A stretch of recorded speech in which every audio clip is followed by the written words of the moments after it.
और वहीं middle east की बात की जाए तो मिडिल ईस्ट में घिरा अमेरिका लगातार ईरान के टारगेट पर है। एक तरफ ईरानी प्रॉक्सी लाल सागर में टास्क फोर्स पर हमला कर रही है, वहीं ईरान ऐसी प्लानिंग कर रहा है जिससे अमेरिका को मिडिल ईस्ट से खदेड़ा जा सके।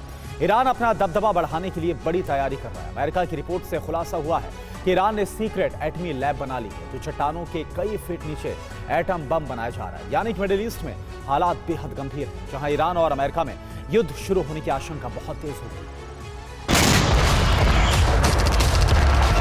एक तरफ हमास चीफ इस्माइल हानिया ने ईरान के राष्ट्रपति रईसी से मुलाकात की। लाल सागर में अमेरिका को खदेड़ने की रणनीति बनाई गई।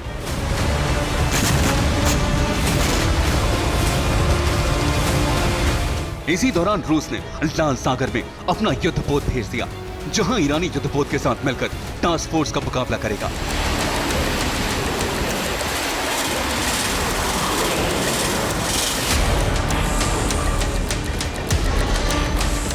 जबकि रूस को ईरान लगातार हथियारों की खेप भेज रहा है। ईरानी ड्रोन शाहिद से यूक्रेन ने भारी तबाही मचाई है।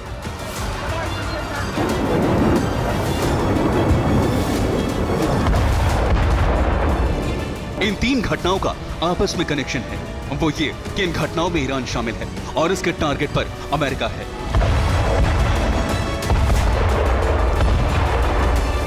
अमेरिका के खिलाफ ईरान कुछ बड़ा करने जा रहा है, इसलिए हर मोर्चे पर अमेरिका को काउंटर कर रहा है। अमेरिका को अंदेशा है कि ईरान चोरी छिपे परमाणु बम बना रहा है। इसके लिए एक सीक्रेट लैब तैयार कर ली है। इंटरनेशनल एटॉमिक एनर्जी एजेंसी की रिपोर्ट से खुलासा हुआ है कि ईरान ने अंडरग्राउंड परमाणु अड्डा बना लिया है। एक सैटेलाइट इमेज भी जारी की है, जिसमें चट्टानों के नीचे बड़ी सुरंग में ईरान की एटमी लैब बताई जा रही है। सैटेलाइट में खुफिया एटमी ठिकाने के दो रास्ते दिख रहे हैं, जिसमें सुरंग में जाने को दो ईस्टर्न गेट, जबकि दूसरी तरफ से वेस्टर्न टनल गेट भी हैं। चट्टान के बाहर दो सिक्योरिटी पोस्ट भी बनाई गई हैं और ईस्टर्न और वेस्टर्न टनल से मलबा निकालने की जगह दिख रही है। साथ ही टनल में काम आने वाली मशीनरी और इंफ्रास्ट्रक्चर भी पास ही है। अमेरिका बार बार कहता रहा है कि ईरान खुफिया तरीके से न्यूक्लियर बम बना रहा है। IAEA यानी इंटरनेशनल एटॉमिक एनर्जी एजेंसी ने जानकारी दी है कि ईरान ने एटम बम बनाने के लिए पिछले 20 साल में बड़ी तैयारी की है, जिसमें पहाड़ों के नीचे अंडरग्राउंड सेंटर बनाकर इस पर काम किया जा रहा है। ईरान की 6 साइट पर अमेरिका नजर बनाए हुए है। फोर्दो न्यूक्लियर प्लांट और नतांज न्यूक्लियर प्लांट में यूरेनियम माइनिंग की जा रही है। इसके अलावा Isfahan nuclear fuel research centre बनाया गया है, जहां न्यूक्लियर ईंधन पर निगरानी रखी जाती है। रुदान न्यूक्लियर रिसर्च सेंटर और बोनाप एटॉमिक रिसर्च सेंटर का इस्तेमाल परमाणु हथियारों पर रिसर्च के लिए किया जा रहा है, जबकि इस पूरे परमाणु कार्यक्रम पर शरीफ यूनिवर्सिटी ऑफ टेक्नोलॉजी निगरानी रख रही है और ये काम बेहद गुपचुप तरीके से अंजाम दिया जा रहा है। पहाड़ों के नीचे होने से साइट पर क्या हो रहा है, इसे अमेरिका की सैटेलाइट भी पकड़ पाने में नाकाम है।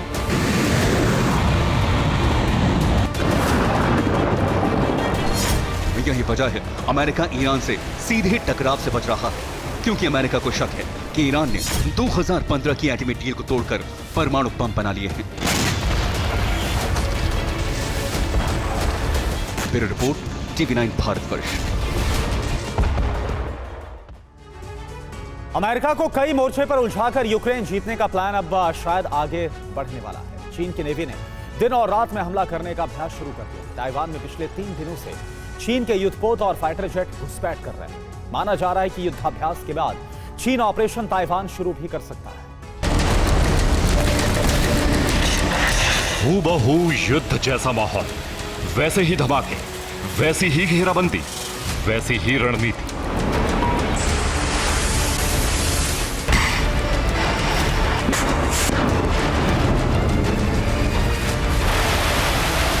फर्क सिर्फ इतना है कि चीन की वायुसेना और नेवी किसी दुश्मन पर हमला नहीं कर रही, बल्कि भविष्य में किसी दुश्मन को नेस्त नाबूद करने का अभ्यास कर रही है।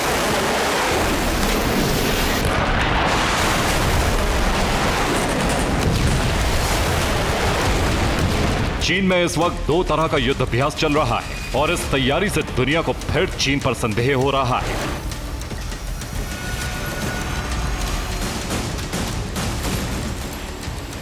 अंदेशा है कि चीन ताइवान पर हमले की तैयारी कर रहा है। नॉर्थ कोरिया और चीन से युद्ध का नया मोर्चा खुलने वाला है। गाजा के बाद अमेरिका को ताइवान मुद्दे पर उलझाने की तैयारी है।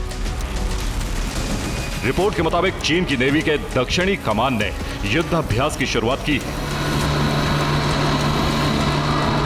नेवी के फाइटर जेट किसी इलाके पर दिन और रात दोनों में हमला करने का अभ्यास कर रहे हैं।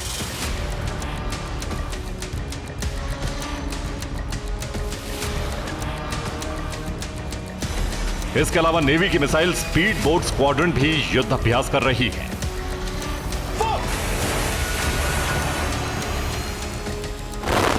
रिपोर्ट के मुताबिक मकसद दुश्मन देशों की फिनिशिंग बोट के खिलाफ एक्शन लेने का अभ्यास है।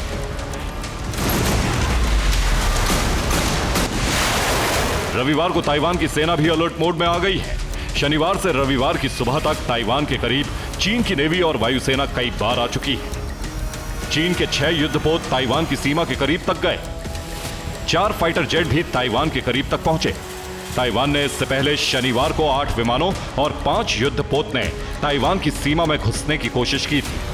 ताइवान ने शुक्रवार को भी 5 चीनी युद्धपोतों को ट्रैक किया था। सैटेलाइट से ली गई एक तस्वीर भी सामने आई है, जिसमें दिखाया गया है कि चीन के मंगोलियाई इलाके में सेना के एक ट्रेनिंग सेंटर में ताइवान के राष्ट्रपति कार्यालय का मॉडल तैयार किया गया है। तस्वीर में ताइपे के झोंगझेंग जिले के एक प्रतिबंधित क्षेत्र को दिखाया गया है। इसमें वहां के राष्ट्रपति कार्यालय भवन समेत महत्वपूर्ण सरकारी इमारतें नजर आ रही हैं। दावा है कि यहां चीन की सेना कई बरसों से बमबारी का अभ्यास कर रही है। माना जा रहा है कि पुतिन और जिनपिंग ने जो प्लान तैयार किया था उसे अब आगे बढ़ाया जा रहा है।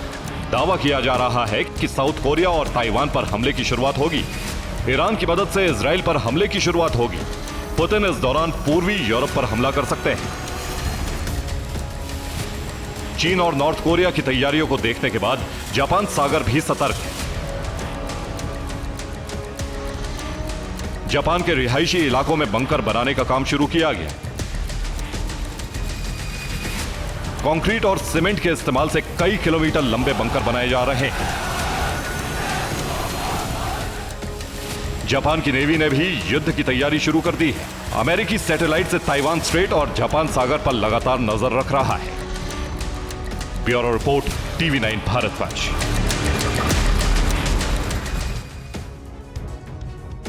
अमेरिका की उस खेल का खुलासा हो गया है जो वो हर युद्ध में खेलता है। गाजा युद्ध में एक तरफ अमेरिका शांति का राग अलाप रहा है, तो दूसरी तरफ जंग की आग भी वही भड़का रहा है। सवाल ये उठता है कि आखिर कैसे ये सब कुछ हो रहा है। रिपोर्ट आप देखिए।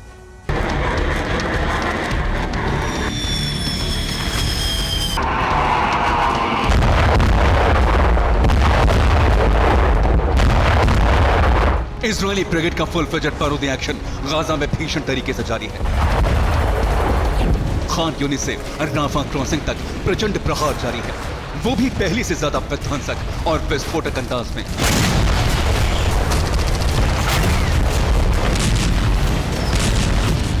एक तरफ आईडीएफ के लड़ाकू विमान आसमान से गोला बारूद बरसा रहे हैं, हमास के ठिकानों को नेस्त नाबूद कर रही है, तो वहीं दूसरी तरफ गाजा में मौजूद हमास के अड्डों पर आईडीएफ के लड़ाके कॉम्बैट ऑपरेशन को अंजाम दे रहे हैं।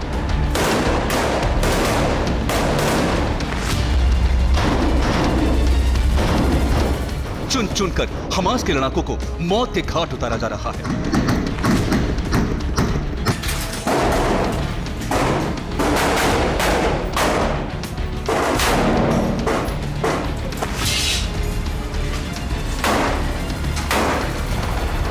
जिस तरह से नेतन्याहू की सेना गाजा को तहला रही है, ताबड़तोड़ अंदाज में बारूद बरसा रही है, लड़ाकू विमानों के जरिए एयर स्ट्राइक कर रही है, गाइडेड बमों और घातक मिसाइल से प्रहार कर रही है, उसे देखकर हर कोई सन्न है, क्योंकि नेतन्याहू के प्रतिशोध ने गाजा को शमशान में तब्दील कर दिया है। भीषण तरीके से नरसंहार किया जा रहा है।